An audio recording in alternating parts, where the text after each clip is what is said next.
오늘 우리가 나눌 하나님의 말씀은 마태복음 11장 28절부터 30절 말씀입니다. 하나님의 말씀을 봉독해 올립니다. 수고하고 무거운 짐진 자들아 다 내게로 오라. 내가 너희를 쉬게 하리라. 나는 마음이 온유하고 겸손하니 나의 멍에를 메고 내게 배우라. 그리하면 너희 마음이 쉼을 얻으리니 이는 내 멍에는 쉽고 내 짐은 가벼움이라 하시니라. 아멘. 오늘의 말씀을 참된 안식이라 제목하여 함께 나누려고 합니다. 인류 역사가 지금까지 추구해 온 것은 좀 더 편안해지고 좀 더 행복해지고 좀 더 기쁘게 살아가는 것이었습니다. 그러나 인류의 소망은 더 행복해지려는 것이지만 우리의 현실은 시간이 갈수록 점점 더 무거운 짐을 짊어지고 가는 삶을 경험하게 됩니다. 많은 성도들에게 언제가 제일 행복했습니까? 그러면 그래도 어렸을 때가 행복했습니다. 젊었을 때가 행복했습니다. 비즈니스 하시는 분들도 올해보다는 작년이 그래도 좋았습니다. 작년보다는 재작년이 좀 더 좋았습니다. 재작년보다는 재재작년이 훨씬 좋았습니다. 그래서 제가 목회를 30여 년 감당하면서 깨달은 것이 있어요. 매년 제가 비즈니스 하시는 분들과 가정을 방문해 보면 참 오래 어렵다는 거예요. 정말 이렇게 어려운 적이 없었다는 겁니다. 그리고 집안일도 결혼도 해야 되고 애들 취직도 시켜야 되고 뭐 학교 졸업도 해야 되고 대학도 가야 되고 너무너무 짐이 무거워서 목회를 하면서 우리 교회 큰 프로젝트는 좀 내년에 해야 되겠다. 좀 좋아지면 해야지. 선교에 대한 프로젝트도 내년에 하고 우리 교회 여러 가지 프로젝트도 내년에 해야 되겠다. 그렇게 생각하고 내년 돼서 물어보면 뭐라고 하냐면 그래도 목사님 작년이 좋았습니다. 그래도 재작년이 좋았습니다. 그래서 제가 이게 오늘의 내가 주어진 것에 감사하지 못하면 내일은 더 힘들고 더 무거운 짐을 질 수밖에 없구나. 그걸 깨닫고요. 그래서 저는 할 거는 하고 목회를 해야 되겠다. 이렇게 제 마음에 결단을 했습니다.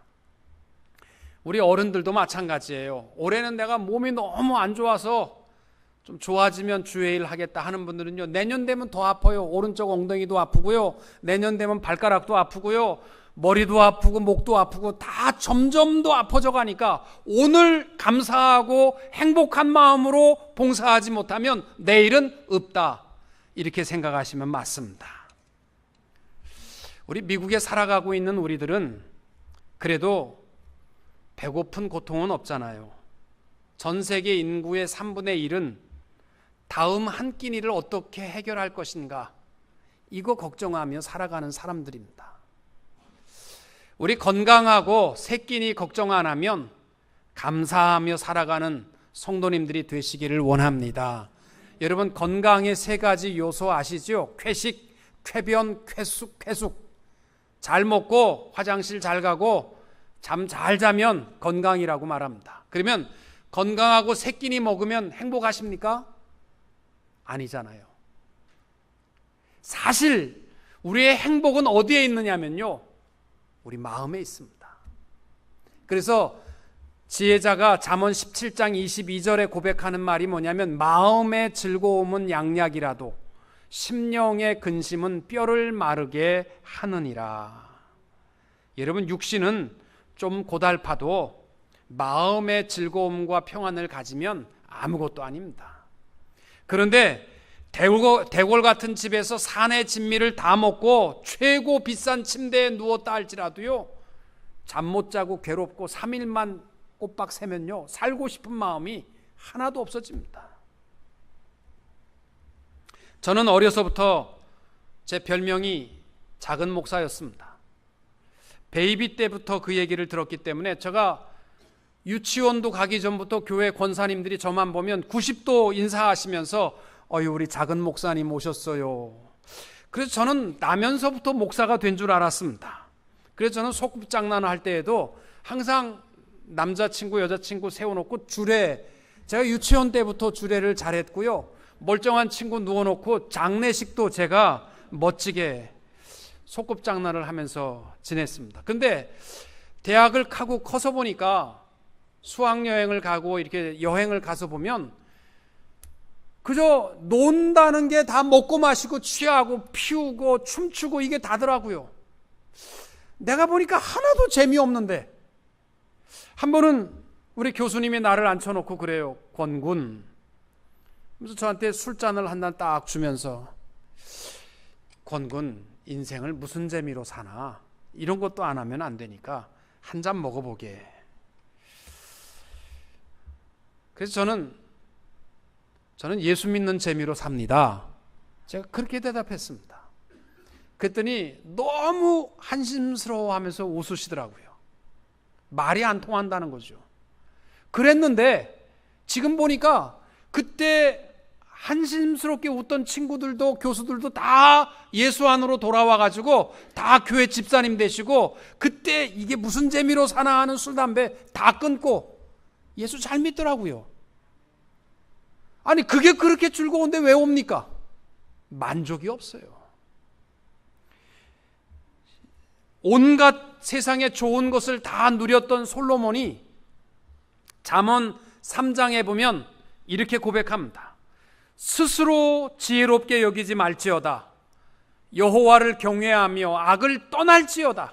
이것이 내 몸에 양약이 되어 내 골수를 윤택하게 하리라. 아멘. 여러분, 우리가 축복되고 정말 복되게 살아가는 비결이 뭐냐? 여호와를 경외하면 우리 골수까지, 뼈까지 든든하고, 잠언 17장에 보면 심령의 근심은 뼈를 마르게 하고, 여호와를 경외하면 우리의 삶이 윤택하게 되는 줄로 믿습니다. 진정한 행복은요, 예수 안에 있는 것이지 세상의 것을 가졌다고 해서 행복이 있는 거 아니고요, 잃어버렸다고 해서 불행한 것도 아닙니다. 한국의 어떤 복에 겨운 여인이 어느 날 갑자기 큰 고민에 빠졌습니다. 지금까지는 내가 이렇게 풍요롭게 행복하게 살았는데 이것이 깨어지면 어떡하나, 이거 걱정하기 시작하니까 잠이 잘 안 옵니다.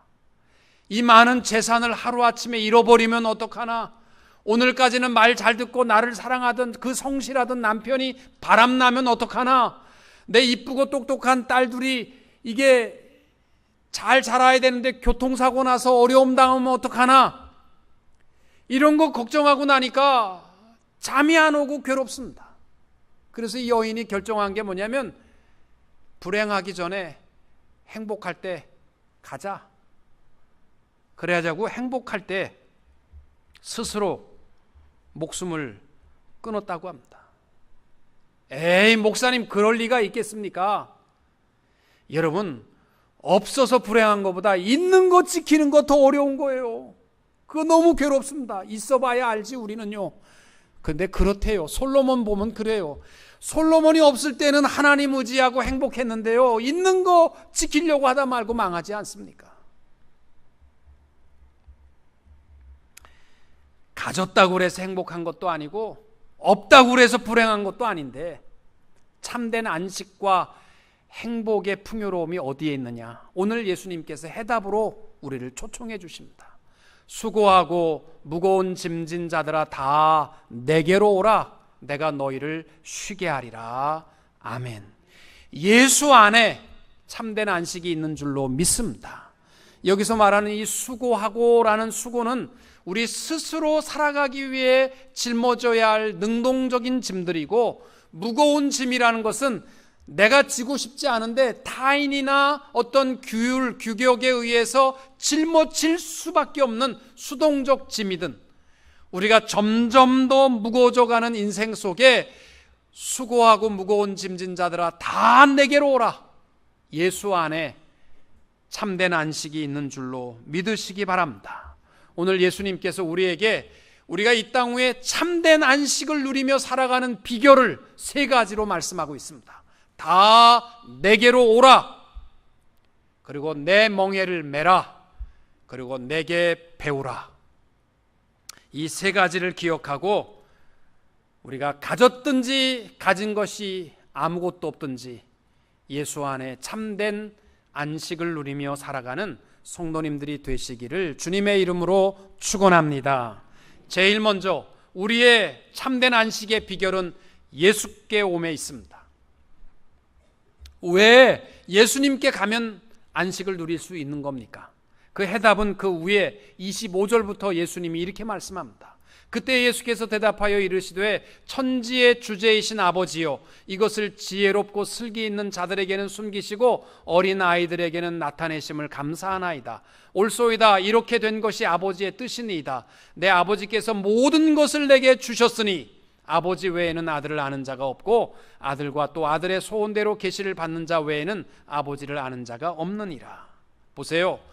왜 예수 앞에 가면 안식이 있냐면 천지의 주제이신 아버지께서 모든 권한을 누구에게? 예수 그리스도께 주신 줄로 믿으시기 바랍니다. 근데 이것을 스스로 지혜롭다고 생각하고 스스로 내 행복을 찾아 나가고자 하는 사람들은 거기에 대해서 거부하고 주님 앞에 나오지 못하는 거예요. 어린 아이와 같은 자들만이 예수 앞에 나와 참된 안식을 누릴 수 있음을 말씀하고 있는 것입니다. 여러분, 예수 앞에 나온 사람들 대조적으로 두 가지 인물이 나옵니다. 하나는 삭개오고 하나는 한 율법 청년 율법사입니다. 삭개오는 그 당시에 세리였고, 세리는 그 당시에 창녀와도 같이 취급을 받고 나라를 팔아먹은 매국노로 취급을 받던 때입니다. 그가 예수님이 지나가신다는 소식을 듣고 예수님을 만나고자 하는 마음이 간절했지만 사람이 너무 많아 예수님을 만날 수 없던 거예요. 그래서 뽕나무 위로 올라가서 주님을 만나고자 했습니다. 어린아이의 마음이죠. 성지순례를 하다 보면 꼭 가는 곳이요, 그 예수님이 지나가던 길에 있는 길거리에 뽕나무가 하나 있는데 이게 아마 삭개오가 올라간 뽕나무가 아닌가 이렇게 설명을 합니다. 뭐 꼭 본 사람은 없으니까. 저도 한번 이 짧은 다리로 올라가 보려고 하는데 굉장히 어렵더라고요. 상당히 높아요. 그래서 올라가다가 실패하고 옆에서 사진 찍고 말았는데, 삭개오가 그 나무 위로 자기의 무슨 모든 체면을 버리고 올라갔다는 것은요, 어린아이의 마음을 가지고 주님 뵙기 원한 거예요. 그렇게 주님 앞에 왔을 때 예수님은 삭개오를 찾아주시고 그의 집에 거하며 함께 먹고 마시고 참된 용서와 위로와 평안을 주셨습니다. 반면에 한 부자 청년 율법사가 예수님을 찾아왔습니다. 그리고 어떻게 하여야 영생을 얻겠습니까? 라고 물었습니다. 예수님께서 율법사인 것을 아시기에 율법에는 뭐라고 돼 있니? 하니까 그가 대답을 해요. 마음과 목숨과 뜻과 의를 다하여 하나님을 사랑하고 내 이웃을 내 몸과 같이 사랑하라 하는 것입니다. 그래로 하면 된다. 저는 다 지켰습니다. 그래? 그러면 너 있는 거 팔아서 나누어 주고 그리고 나를 따르라. 그랬더니 이 청년이 근심하고 돌아갑니다. 보세요. 칭찬을 듣고 뭔가를 자기가 놓지 못하고 하나님 앞에 왔을 때에는요, 오나마나 근심하고 갈 것밖에 없습니다. 여러분, 우리의 모든 답답하고 어려운 문제가 있거들랑 주님 앞에 두 손 들고 나오면 거기에 자유가 있고 거기에 참된 안식이 있는 줄로 믿으시기 바랍니다. 시편 88편 9절에 이렇게 되어 있습니다. 곤란으로 말미암아 내 눈이 쇠하였나이다. 얼마나 힘들고 어려운지 내 눈이 어두울 정도로 힘들고 어렵다는 거예요. 여호와여, 내가 매일 주를 부르며 주를 향하여 나의 두 손을 들었나이다. 여기에 해결의 실마리가 있다는 것입니다. 여러분, 우리들도 마찬가지예요. 모든 질병과 모든 고통과 모든 사건들과 재앙들과 어려움, 위기 속에서 이길 수 있는 최선의 길은 뭐냐면요, 하나님 앞에 움켜쥐고 나오지 마시고 주여, 주님 앞에 다 맡깁니다. 두 손 들고 나올 때에 참된 안식과 평안을 누리게 될 줄로 믿습니다.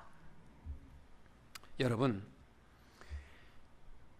양이요, 예수님이 목자라고 그러고 우리는 양이라고 하셨는데, 양에게 있어서 참된 평안이 어느 순간입니까? 앞에 푸른 초장이 있고 옆에 깨끗한 물이 흐르는 시냇물이 있어서 거기에 있으면 그 양은 행복합니까? 아니요. 동물의 세계 보시면요, 뭣도 모르고 앞에 있는 풀 먹고 있을 때 맹수가 달려와서 그냥 홀라당 껍질 벗겨 먹잖아요. 물 마시려고 맑은 물이라고 마시려고 하는데 악어가 나타나가지고 홀라당 물고 들어가 버리잖아요. 푸른 풀밭이 있다고 그래서 양은 행복한 게 아니고요, 양에게 있어서 참된 안식은 어느 때냐면 목자와 함께하는 시간이, 목자 앞에 있을 때 그 양이야말로 참된 안식의 시간이 되는 줄로 믿습니다. 우리들도 마찬가지예요. 풍요롭다고 해서 안식이 있는 것 아닙니다. 여러분, 어떤 사람은 목자로 재물을 삼고, 또 어떤 분은 무슨 명예를 나의 목자로 삼고 뭐 별걸 다 의지하려고 하지만 어느 한순간에 무너져 버리는 순간이 있습니다. 내가 삶의 스트레스와 불면증과 근심과 두려움 속에 있다면 분명한 것은 목자로부터 멀어졌다라는 현상입니다. 목자와 함께하면 거기에 평안이 있고요, 목자로부터 멀어지면 가는 것이 근심과 두려움들입니다. 여러분, 여행 한번 가보시면, 여행사로 가보시면 50여 명 버스 타고 가면 가이드가 꼭 부탁하잖아요. 여러분, 어디 혼자 개인 행동하지 마시고 꼭 시간 맞춰 돌아오셔야만 됩니다. 그리고 여기서 30분 드릴 테니까 들어가서 사진 찍고 나오세요. 그리고 갔다가 30분 있다가 오면 다 차 탔는데 꼭 한두 놈만 안 나타나요. 꼭 안 나타나요. 그러면 막 한 5분 10분 기다렸다가 안 나타나면 할 수 없어서 내려가서 찾읍시다. 그래서 막 구석구석 찾아보면 저 구석에서 차를 찾느라고 이렇게 하고 있다가 만나면 눈물이 막 떨어질 정도로 막 둥둥, 어이고 나 국제 고화되는 줄 알았다고. 여러분, 떠나 있으면 그 시간부터 두려움입니다. 여러분, 힘들고 어려울 때마다 해결의 길은 예수 안에 있는 줄로 믿으시고 빨리 예수 앞으로 나아갈 수 있는 성도님들이 되시기를 축복합니다. 두 번째로, 안식의 비결은 멍에를 매매 있습니다. 29절에 나는 마음이 온유하고 겸손하니 나의 멍에를 메고 내게 배우라. 그리하면 너희 마음이 쉼을 얻을 것이다. 무거운 짐을 짊어지고 있는 자에게 다 내게로 오라, 내가 너희를 쉬게 하리라. 그거는 이해하기 쉬운데 29절을 오해하고 실망하는 분들이 많아요. 예수께 가면 짐을 다 내려놓고 아무 짐도 안 짊어지고 안식을 주는 모양이다, 이렇게 생각했다가 말고 예수님께서 내 멍에를 메라, 내 멍에는 가볍다. 아니, 그러면 예수님이 주는 멍에를 갈아타는 거 아니냐? 그것도 멍에인데 그거 메고 무슨 안식이 있겠느냐, 이렇게 오해하는 분들이 있어요. 멍에가 뭐예요? 짐승 두 마리가 같이 짊어지는 거예요. 예수님께서 99.9%를 짊어지고 너는 그냥 매기만 있어라, 그래도 멍에 아닙니까? 거기에 무슨 평안이 있을까요? 그렇게 오해하는데, 멍에를 같이 한다라는 뜻은 무슨 뜻이냐면 이건 유대인들의 관용적 표현입니다. 선생과 제자 사이의 훈계와 순종의 관계를 가리키는 표현입니다. 그러니까 보통 선생님이 멍에를 같이 하자, 이러한 표현은 뭐냐면 나는 너를 말씀으로 가르치고 너는 순종함으로 함께 뜻을 이루어 가는 것이 멍에를 같이 한다는 것입니다. 여러분, 참된 안식은요, 하나님의 말씀이 없는 상태에는 참된 안식이 없습니다. 하나님의 말씀에 내 삶을 전적으로 의지하게 될 때에 우리의 안식이, 참된 안식이 이루어지게 되는 줄로 믿습니다. 여러분, 양에게 있어서 가장 위기의 순간이 언제인지 아십니까? 목자의 소리가 안 들리는 곳에 있을 때입니다. 그렇잖아요? 목자가 하는 일이 뭐냐면 이리와 늑대가 올 때마다 물리치기도 하고 양떼를 모아서 빨리 와라! 그래서 모아서 다치지 않게 하고 잡혀가지 않게 하는 거예요. 근데 풀을 뜯다가 보니까 목자의 음성이 안 들려. 그러면 그 시간부터 그 양은요, 위험에 노출되어 있는 거예요. 안식은 없어요. 그래서 우리는 하나님의 말씀이 내 삶 속에 이루어질 때에 거기에 참된 안식이 있는 줄로 믿습니다. 성도님들이 때때로 저한테 이런 조언을 하십니다. 목사님, 요즘 대형교회 목사님들은 설교가 20분 이상 하지 않습니다. 그럼 내가 그걸 어떻게 해석해야 되는지 고민입니다. 나보고 설교만 짧게 하면 대형교회 목사가 될 수 있다는 건지, 너무 지루한데 왜 이렇게 길게 하느냐고 해석을 해야 되는 건지 저는 잘 모르겠어요. 제 설교가 깁니까? 짧습니까? 여러분들이 대답을 못하는, 대부분 제가 개별적으로 물어보면 뭐라고 얘기냐면 짧지는 않지만 괜찮으니까 그냥 하세요. 이 얘기는 뭐예요? 조금 지루는 하지만 그래도 그냥 해주세요. 어떻게 내가 감히 설교를 짧게 하라고 하겠습니까? 아마 대부분 그런 생각일 거예요. 딱 몇 명만은 저한테 뭐라고 얘기냐면 설교가 너무 짧아요. 시작한 것 같은데 벌써 끝났습니다. 딱 한 사람 있어. 우리 어머니.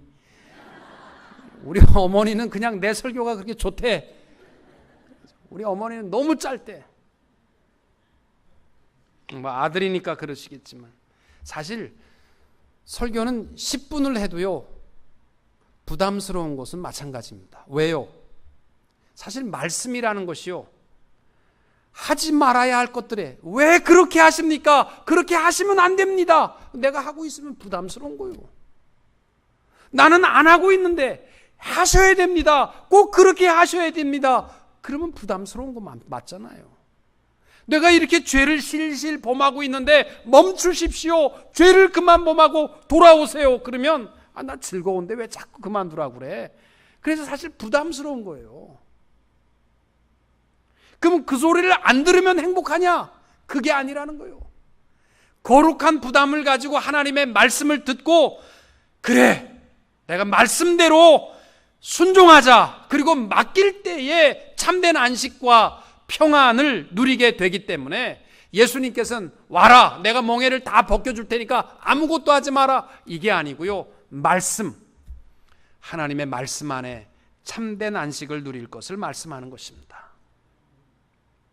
적어도 우리 하나님의 말씀 앞에 예수님처럼 두 가지 자세가 필요합니다. 온유와 겸손입니다. 온유라는 것을요, 많은 사람들이 나약하고 우유부단한 것으로 착각하는데, 온유라는 단어 안에는요 부드러움도 있고 끈질김도 있고 아름다운 덕이 있는 것이 온유입니다. 온유라는 단어가 프라에이스라는 단어인데, 이것은 원어적 뜻이 뭐냐면 거친 야생마를 잘 길들여 놓은 상태를 온유하다라고 말하는 거예요. 여러분, 말이 야생마로 훈련이 안 되면요 묶어 놓는 수밖에 없어요. 왜? 이거 안 묶어 놓으면 마구간 부시고 담 부시고 사방으로 도망가게 돼 있어요. 그러나 길들게 되면 묶어 놓을 필요가 없는 거예요. 그냥 먹고 싶으면 먹고 마시고 싶으면 마시고 너 편안히 이 목장 안에서 쉬어라. 여러분, 길들은 말이 어떤 말이에요? 때로는 피곤할 수 있어요. 주인을 등에 태우고 가는 것이 힘들 수 있습니다. 배고픈 날도 있고 목마른 날도 있지만 주인을 위해서 최선을 다해서 순종하는 것이 온유입니다. 또 하나님의 말씀 앞에 겸손해야 합니다. 겸손이라는 말은 국어 사전에 보면 남 앞에 제 몸을 낮추는 것이라 이렇게 표현하고 있는데, 신앙의 겸손이라는 것은 하나님 앞에 내 마음 중심을 낮추는 거예요. 하나님은 교만한 자를 물리치십니다. 겸손한 자를 가까이 하십니다. 우리 앞에 마태복음 11장 25절에도 그러잖아요. 뭐 슬기롭고 똑똑한 사람들은요 자기 못에 하나님 말씀 앞에 돌아오지 않는 거예요. 어린아이와 같은 자만이 주님 앞으로 돌아오는 평안이 있다고 하시잖아요. 여러분, 절대로 하나님 말씀 앞에 요거는 옳고 요거는 잘못됐고 이런 교만한 마음 가져서는 안 돼요. 하나님의 말씀 앞에 무릎을 꿇을 수 있는, 여기에 참된 안식이 있는 줄로 믿습니다. 마지막으로 안식을 누리려면 내게 배우라. 신앙생활에 있어서 우리가 꼭 기억해야 할 신앙의 안식과 행복은 성장에 있습니다. 베드로가 두 번의 편지를 보내면서 마지막 두 번째 편지의 마지막 결론 3장 18절이 뭔지 아십니까? 그러므로 사랑하는 자들아 너희가 이것을 미리 알았은즉 무법한 자들의 미혹에 이끌려 너희가 굳센 데서 떨어질까 삼가하라. 오직 우리 주 곧 구주 예수 그리스도의 은혜와 그를 아는 지식에서 자라가라. 영광이 이제와 영원한 날까지 그에게 있을지어다. 교회의 사명은 구원의 사명도 있지만 양육의 사명도 있는 거예요. 여러분, 자녀들을 키울 때 자녀를 낳았다고 해서 부모가 된 거 아니잖아요. 잘 양육해야 되잖아요. 만약 우리 자녀가 태어났는데 정상적으로 자라지 못하면 근심거리 아닙니까? 목회자에게 있어서도 고민이 뭐냐면 교회 나온 지 10년이 되고 20년이 되고 30년이 되었는데도 불구하고 너무 유치해. 어린아이에서 발달이 안 되는 거예요. 영적 발달 장애자의 모습을 가질 때마다 목회자로서 참 가슴 아픕니다. 영적 발달 장애야. 여러분, 아이들이 미숙 아이들의 첫 번째 특징이 뭐예요? 잘 삐지는 거예요. 아무것도 아닌데 삐지잖아요. 교회 안에도 보면요, 이제는 좀 성숙할 만한데 요만한 문제 가지고 다른 사람은 떡 2개 주고 나 떡 하나 준다고 삐져가지고 언제까지 영적 발달 장애자로 계시렵니까? 자라야 행복합니다. 두 번째는 뭐냐면 단단한 음식을 못 먹고 맨날 우유만 원하는 삶. 목사님이 오늘은 날 쳤어? 아니 오늘 왜 듣기 싫은 설교를 하실까? 그런 조금만 단단하면 막 속에 거부감을 느끼고 우유만 맨날 먹겠다고.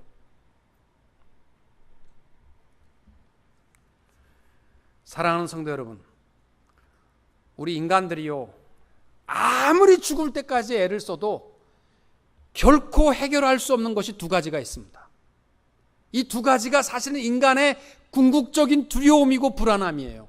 그 첫 번째가 뭐냐면 영원한 생명 문제입니다. 이건 우리가 아무리 애를 써도 해결할 길 없어요. 요한복음 11장 25절에 예수님은 이렇게 말씀합니다. 예수께서 이르시되 나는 부활이요 생명이니 나를 믿는 자는 죽어도 살겠고 무릇 살아서 나를 믿는 자는 영원히 죽지 아니하리니 이것을 내가 믿느냐. 아멘. 영원한 생명의 문제가 어디에 있느냐면 예수 안에 있어요. 믿으십니까? 좀 아멘 좀 하세요. 또 부흥사하면 나 혼나요. 여러분 또 가만히 계시면요, 이 교회는 왜 이렇게 아멘이 안 돼요? 그러니까요, 목사님 오시면 저 또 혼납니다. 영원한 생명이 예수 안에 있는 줄로 믿으십니까? 그거는 5배쯤 크게 하셔야지 목사도 좀 체면이 있으니까. 두 번째, 우리 고통의 문제, 그러나 인간이 결코 해결할 수 없는 문제가 죄의 문제입니다.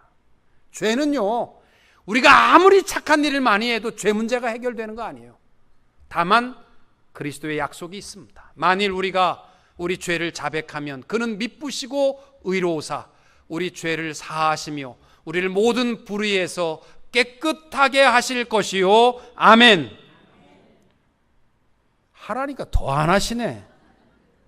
이 두 가지 문제는요, 우리 인간이 해결할 수 없는 겁니다. 근데 이 두 가지가 우리 모든 고통의 근원이에요. 예수 안에 영원한 생명의 문제도 우리의 죄의 문제도 예수 안에 있는 줄로 믿으시고 예수 앞에 나오시고 그 말씀 붙들고 예수님의 온유한 모습을 배우며 성장하여 참된 안식과 평안을 누리는 성도님들이 되시기를 주님의 이름으로 축원합니다.